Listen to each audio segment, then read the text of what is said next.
YouTube channel अद्भुत कहानी star पर उपस्थित समस्त श्रोताओं का, भक्तों का और सब्सक्राइबर बंधुओं का एक बार फिर से स्वागत और हार्दिक अभिनंदन है। श्रोताओं, जैसा कि आप जानते हैं, मैं आपको प्रतिदिन एक रहस्यमय वीडियो लेकर के उपस्थित होता हूं और आज भी आपकी सेवा में एक रहस्यमय वीडियो लेकर के उपस्थित हुआ हूं। श्रोताओं, वीडियो पर चलने से पहले मैं आपसे एक निवेदन करना चाहूँगा कि जिन भाइयों ने अभी तक हमारे चैनल को सब्सक्राइब नहीं किया है तो कृपया वो चैनल को सब्सक्राइब जरूर कर लें और सब्सक्राइब बटन के पास में ही छोटा सा एक बेल आइकन होता है, उसे भी प्रेस कर लें ताकि आगे आने वाले वीडियो का नोटिफिकेशन आपको सबसे पहले मिल जाए, क्योंकि मैं आपको इसी तरीके के भक्ति में कंटेंट बनाता रहता हूं और अद्भुत कहानियां सुनाता रहता हूं। तो आइए श्रोताओं, अधिक समय खर्च न करते हुए आज का वीडियो आरंभ करते हैं। देखिए श्रोताओं, आज के वीडियो में मैं आपको बताऊंगा कि मारने वाला और बचाने वाला दो शब्द होते हैं। एक मारने वाला जो किसी को मारना चाहता है और बचाने वाला जो किसी को बचाता है। इन दोनों में से कौन बड़ा है, इस बात को देखेंगे। और क्या किसी की मृत्यु नहीं आई उससे पहले किसी व्यक्ति को मारा जा सकता है, किसी प्राणी को मारा जा सकता है? इन सभी प्रश्नों के जवाब लेकर के मैं आपकी सेवा में उपस्थित हूं। इसके लिए श्रोताओं, मैं आपको एक दृष्टांत सुनाता हूं, एक छोटी सी कथा सुनाता हूं, सो ध्यान से सुनिए।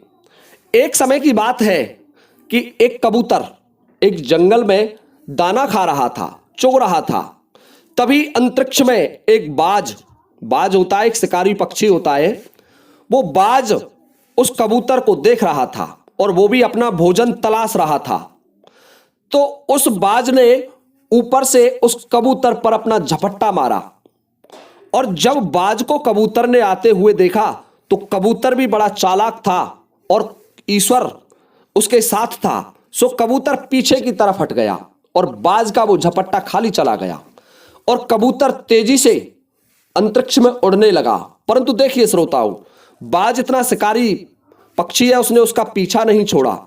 परंतु कबूतर को एक सघन वृक्ष मिल जाता है। कबूतर उस वृक्ष के अंदर घुस कर के बैठ गया। अब देखिए, एक कबूतर ऐसी शाखा पर बैठा हुआ है जहां बाज का प्रहार संभव नहीं था। बाज चारों ओर से उसको देखने लगा कि ये कहां से निकल कर के जाएगा और जैसे ये इस वृक्ष से निकलेगा मैं इसे अपना भोजन बना लूंगा। अब देखिए श्रोताओं, वो कबूतर उस वृक्ष में बैठ जाता है और बाज अंतरिक्ष में उड़ रहा है और इंतजार कर रहा है कि ये कबूतर कब इस वृक्ष से उड़े और मैं इसे अपने झपट्टे से दबोच लूं। परंतु देखिए और क्या घटना घटित होती है। इधर एक शिकारी आखेट के लिए चलता है। शिकारी के हाथ में धनुष बाण और कमर में तरकस बंधा हुआ है और वो भी आखेट खोजता हुआ उसी जंगल में चला जा रहा है जहां कबूतर को पहले से ही मारने के लिए एक बाज अंतरिक्ष में मर रहा था। अब देखो, ईश्वर बड़ा संयोग इकट्ठा करता है कहीं ना कहीं से और जिसकी मृत्यु होती है उसे ही उस स्थान पर ले जाता है। तो श्रोता हो, वो शिकारी खोजता खोजता और उसी वृक्ष के नीचे आकर के खड़ा हो जाता है और उस वृक्ष की शाखा पर वो कबूतर उसे दिखाई देता है। अब शिकारी मन में विचार करने लगा कि मुझे खोजते खोजते काफी समय हो गया है और कोई शिकार नहीं मिल रही है, तो क्यों ना मैं इस कबूतर को पहले अपना निशाना बना लूं। पहले इस कबूतर को मार लेता हूं, फिर आगे और कुछ मिल जाएगा उसे भी ले चलूंगा। तो देखिए श्रोताओं, नीचे से उस शिकारी ने उस कबूतर पर निशाना लगा दिया। ऊपर बाज है और नीचे शिकारी है। अब कबूतर बड़ा परेशान है। अब दो तरफ से मृत्यु आक्रमण कर रही है कबूतर पर। कबूतर सोच रहा है कि हे भगवान, अब मेरा बचना संभव नहीं है। इस दुष्ट बाज से तो मैं बच गया क्योंकि इस वृक्ष पर वो प्रहार नहीं कर सकता, कटीला वृक्ष है और इसमें वो झपट्टा नहीं मार सकता। परंतु इस शिकारी से बचना संभव नहीं है। अब बाज और शिकारी दोनों के बीच में फंसा हुआ कबूतर ईश्वर का ध्यान लगा रहा है और इधर शिकारी ने तीर निकाला और उस तरफ निशाना साध रहा है शिकारी भी। अब देखिए श्रोताओं, जहां जिसकी मृत्यु होती है वहां उसको जाना ही पड़ता है।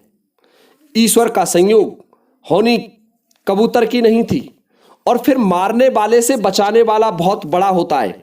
मारने का कोई प्रयास कर किसी को, परंतु यदि बचाने वाला हल्का सा भी है तो वो भी बचा सकता है। उसी वृक्ष के नीचे एक सर्प का बिल था, तो वो सर्प अपने बिल की तरफ चला आ रहा था। श्रोताओं, शिकारी का ध्यान ऊपर था और सर्प ने सोचा कि ये कौन व्यक्ति है जो मेरे इस बिल पर खड़ा है। और जैसे ही शिकारी ने धनुष ऊपर को किया, अपना धनुष तान करके ऊपर की तरफ कर रखा था, कबूतर पर निशाना लगा रखा था, उसी समय ईश्वर का भेजा हुआ मान सकते हैं उस सर्प को, या होनी का संयोग कह सकते हैं, उसने उस शिकारी के पैरों में लपेटा लगा दिया और शिकारी को डस गया। और जैसे ही शिकारी का ध्यान सर्प पर गया तो देखिए श्रोताओं, उस धनुष से तीर छूट जाता है। और जैसे ही धनुष से तीर छूटा तो वो तीर ऊपर मडराते हुए बाज में जाकर के लगता है। कबूतर का निशाना चूक जाता है और वो तीर बाज के सीने से आर पार हो जाता है और बाज तीर के साथ जमीन पर आ गिरा। और इधर सर्प ने अपना प्रभाव दिखाया, सर्प ने उस शिकारी को डस लिया और दोनों उसी वृक्ष के नीचे गिर जाते हैं। सर्प उसको काटने के बाद अपने बिल में प्रवेश कर जाता है। अब देखिए श्रोताओं, बाज और शिकारी दोनों मरणासन्न स्थिति में हैं। तब कबूतर उनसे कहने लगा, अरे मूर्ख प्राणियों, तुम्हारा काम कितना गंदा है। तुम हमेशा हम जैसे कमजोर निरीह जीवों को मारते रहते हैं, परंतु देखिए ईश्वर भी बड़ा बलवान है। मुझे बचाने के लिए ईश्वर ने कहीं से उस सर्प को भेजा था और सर्प ने आकर के मुझे बचा दिया। और तुम्हें यह भी ज्ञात होगा, शिकारी से कह रहा है कि शिकारी, तैने तेरे जीवन में इतने अपराध किए हैं, उन सबका दंड तुझे भोगना पड़ेगा। परंतु आज देखिए, मैं तुम्हें कुछ महत्वपूर्ण ज्ञान की बातें बताता हूं। तो शिकारी से और उस बाज से वो कबूतर कह रहा है, नंबर 1, जब तक किसी की मृत्यु नहीं आती उसे मारा नहीं जा सकता। कबूतर बता रहा है उनको।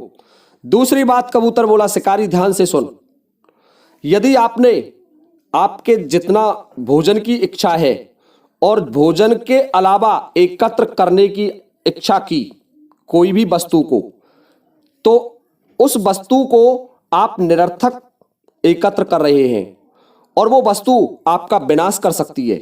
जैसे आपकी झोली में, शिकारी से कह रहा है, आपकी झोली में पहले से ही कुछ जीव जंतु मौजूद हैं, परंतु आपको उन कम जीव जंतुओं पर तसल्ली नहीं हुई और आपने मुझे भी मारना चाहा, जबकि आप मुझे ना मारते तो भी आपका पेट भर सकता था, अर्थात संतोष नहीं था तुम्हारे। तो देखिए श्रोताओं, संतोष सबसे पहला सुख होता है। और कहने लगा कबूतर कि देख शिकारी, ध्यान से सुन, मारने वाले से बचाने वाला बहुत बड़ा होता है। तुम दोनों मुझ पर मृत्यु बनकर टूट रहे थे, ऊपर से बाज था, नीचे से शिकारी था। मेरा बचना ही संभव नहीं था, परंतु ईश्वर को देखिए, उसने उसी मौके पर सर्प को भेजा। तीसरी बात कहता है कबूतर, जिसकी मृत्यु निश्चित होती है वो उसी को मरना पड़ता है, और जिसकी मृत्यु नहीं होती वो कभी मर नहीं सकता, चाहे उसे मारने के कितने ही प्रयास किए जाएं। जैसे तुम दोनों, शिकारी और बाज, मुझे मारना चाहते थे, परंतु मृत्यु मेरी नहीं थी, मृत्यु तुम दोनों की लिखी थी, और वो निश्चित समय पर निश्चित स्थान पर आकर के हो गई है। तो देखिए श्रोताओं, कबूतर की बात सुनकर के बाज की और शिकारी की आंखें खुल जाती हैं और दोनों उस कबूतर से माफी मांगते हैं और अपने प्राण त्याग देते हैं। तो देखो श्रोताओं, मारने वाले से बचाने वाला बहुत बड़ा होता है, और जिसकी मृत्यु होती है वही मरता है, जिसकी मौत आ गई है, निश्चित होती है। तो इस तरीके से कबूतर ने एक बड़ा सुंदर उपदेश शिकारी को और बाज को दिया। तो उम्मीद करता हूं कि ये वीडियो आपको अवश्य ही पसंद आया होगा। तब तक के लिए जय हिंद, जय भारत।